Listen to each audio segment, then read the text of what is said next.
De retour, du coup, on remplace pour le moment simplement le mécanisme WC. On ne fait pas le détartrage ou nettoyage à l'intérieur. Alors, mécanisme WC simple. Voilà, je vous fais voir à quoi ça ressemble. Vous me voyez, je suis assis sur la cuvette. J'ai des douleurs de genoux, je m'excuse. Du coup, ça, c'est la référence disponible chez CDO et Leroy Merlin. J'en ai fait des tours et des tours pour trouver uniquement cette pièce là parce que c'est une pièce qui est un peu spéciale. Alors le flotteur, vous avez ce qu'on appelle aussi le remplissage. Vous avez deux tiges qui sont fournies, la petite tige et la grande tige. La petite tige, elle est faite pour le WC normal. La grande tige, elle est faite pour le WC suspendu. Après vous avez un écrou qui est là à ce niveau là. Donc du coup, comment démonter, changer le mécanisme WC sont simples. Vous retirez l'encoche, voilà, on le met là. Là, il faudra la retirer et le mettre de côté.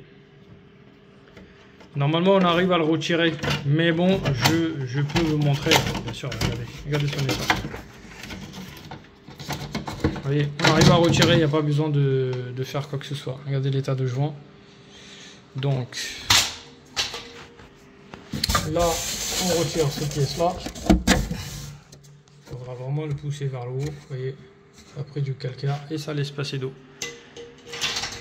Et regardez à l'intérieur. Ça aurait été mieux, j'aurais passé un coup de javel, sauf que là c'est du polystyrène. J'ai peur j'ai peur qu'il soit plus étanche et du coup pour le moment je prends pas de risque. Donc on fait simplement dévissage d'écrou pour l'arrivée d'eau. Voilà. Je dévisse cet écrou là. Une fois dévissé, j'appuie comme ça vers moi et ça se retire toute seule. Et regardez l'état de flotteur. Donc du coup, ça aussi là-bas dans la lavabo. Voilà. Donc on ouvre un tout petit peu. Ça a l'air de couler parfaitement. Et oui, récemment j'avais fait une recherche de fuite il y a à peu près un mois et je me suis fait bien insulter parce que j'avais fait la recherche comme quoi que le flotteur qui fuyait, ça giclait extérieur. Est-ce que vous trouvez ça normal qu'il y a un trou sur un bâtissiport, même si c'est déjà pré-percé, mais il devait être bouché? Est-ce que vous trouvez ça normal qu'il y ait un trou déjà pré-percé? Enfin, pas pré-percé, mais il y a un trou qui n'est pas bouché. Je veux dire, il y a un trou là, il y a un trou là. Donc le jour où le réservoir il déborde, soit il va couler par là, ou soit si le flotteur il gicle, ça partira par là et ça fera des dégâts extérieurs. Et du coup, ça c'est une des plus gros problèmes. Donc voilà. Du coup, on commence par le mécanisme. On essaye de voir est-ce qu'ils ont les mêmes têtes, est-ce qu'ils ont les mêmes encoches. Oui, ça ressemble beaucoup d'eau. Donc ça va être facile de faire le raccordement. Je prends mon mécanisme.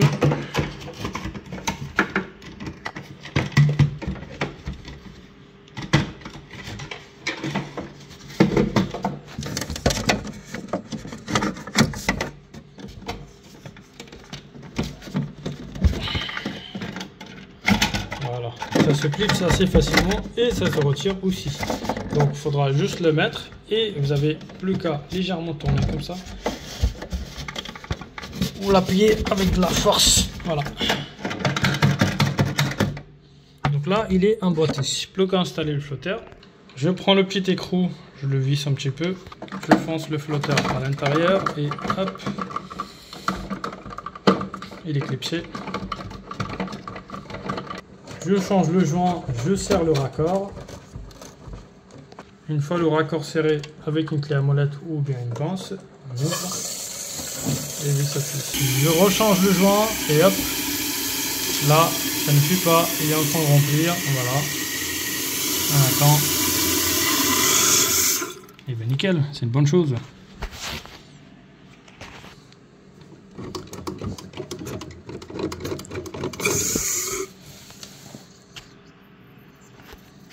Je vais monter un peu plus, du coup on laisse le charge d'eau, on regarde le résultat, ça descend tout seul. Une fois que le résultat est positif, on reprend cette pièce là, jouer, on vient l'enfoncer de l'autre côté et hop, ici, ça vient se mettre directement là-dessus. Vous prenez la petite cache qui est déjà sur place. Vous voyez, ça, c'est des 2 crochets. Il faut qu'ils viennent se mettre directement dans le parti de rectangulaire. Comme ça. Et là, il faut que ça monte dans les 2 petits trous vers le haut. Comme ça. Et l'autre côté, il faut que ça rentre dans les carrés. Celui-là et celui-là. Nickel. Donc une fois que les 2 ils sont foncés, on appuie ici pour verrouiller. Voilà, là c'est verrouillé. D'autres d'origine, on prend simplement cette partie-là, on visse un petit peu. Après on fera le réglage. On essaie de mettre l'auto ces pièces-là. Ça c'est après. Donc là, j'ai vu que la longueur elle est bonne. Donc maintenant, j'ai plus qu'à visser la surface de plaque extérieure. Donc une fois que les vis ici sont vissées, là du coup, enfin, je peux mettre des petites tiges de boutons poussoir.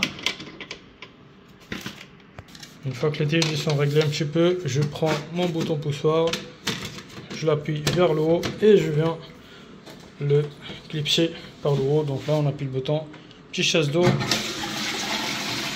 nickel, et le grand chasse d'eau. Comme c'est vide, c'est normal. Voilà, c'est la fin de vidéo.